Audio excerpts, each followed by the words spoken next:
Magandang araw mga kaibigan, at for today's video ay nandito ngayon ako sa bahay. Araw ng linggo at walang pasok kaya oras ng pahinga, at tamang tama lang kasi wala ring ilaw kaya nandito ngayon ako sa labas ng bahay at nagpapahangin. At ay nako, nakatulog nga ako dyan sa sobrang presko ng hangin dyan sa labas kaya nakatulog ako saglit. At pagkatapos, ayan, so inuubo nga talaga ako kaya kung mapapansin nyo sa boses ko ay parang hindi pa ano yung boses ko, ha.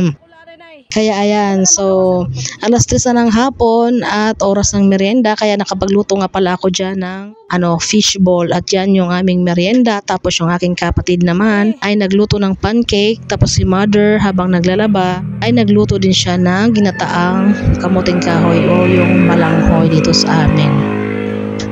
At ayan na nga, so naluto na nga yung aking fishball kaya ayan, nagtipon-tipon kami ng aking mga kapatid dyan sa labas ng bahay namin.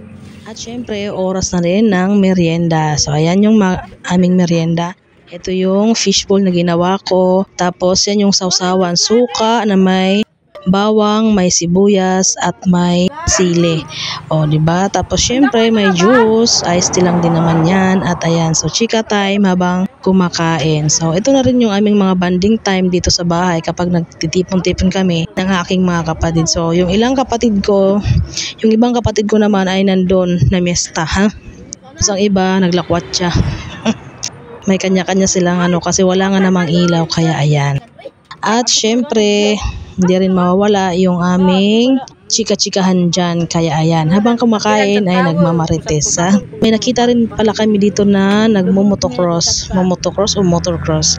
Basta, dyan sila dumaan sa mga sa palayan. At ayan, so ito yung aming chika time. Diba? So hanggang dito lang yung aking video. Salamat sa panonood. Hanggang sa muli. Bye!